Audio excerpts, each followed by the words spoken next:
America ಪ್ರವಾಸದಲ್ಲಿರುವ ರಾಹುಲ್ ಗಾಂಧಿ ಅವರು ಮೀಸಲಾತಿ ಕುರಿತ ಹೇಳಿಕೆ ಈಗ ಭಾರೀ ಚರ್ಚೆ. ಅದ್ಯಾವುದೋ ವಿಶ್ವವಿದ್ಯಾಲಯದ ವಿದ್ಯಾರ್ಥಿಗಳನ್ನು ಉದ್ದೇಶಿಸಿ ಭಾರತದ ಎಲ್ಲ ಸಮುದಾಯಗಳಿಗೆ ಪಾರದರ್ಶಕ ಅವಕಾಶಗಳು ಲಭ್ಯವಾದ ನಂತರವೇ ಮೀಸಲಾತಿ ರದ್ದು ಮಾಡುವ ಬಗ್ಗೆ ಚಿಂತನೆ ನಡೆಸ್ತೀವಿ ಎಂದಿದ್ದಾರೆ. ಇದೇ ವಾಕ್ಯಗಳನ್ನು ಯಾರಾದರೂ ಬೇರೆಯವರು ಹೇಳಿಬಿಡಬೇಕಾಗಿತ್ತು ಇವತ್ತು, ಅದರಲ್ಲೂ BJPಯಿಂದ.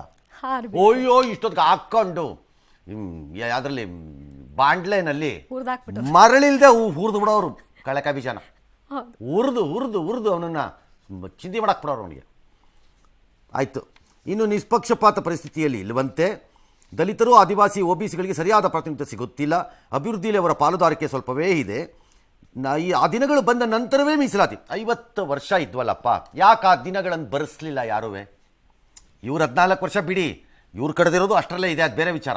ಬಟ್ 50 ವರ್ಷ ಇದ್ದ ಕಾಂಗ್ರೆಸ್ಸು ಅವತ್ತಿನಿಂದನೂ ಮೀಸಲಾತಿ ಇದೆಯಲ್ಲ, ದಲಿತರು ಆದಿವಾಸಿಗಳಿಗಂತೂ ಇದೆಯಲ್ಲ, OBCನಲ್ಲಿ ಎಲ್ಲ ಜಾತಿಗೂ ಇತ್ತೋ ಇಲ್ವೋ ಬೇರೆ ವಿಚಾರ, ಇವ್ರಿಗಾದ್ರೂ ಇತ್ತಲ್ಲ.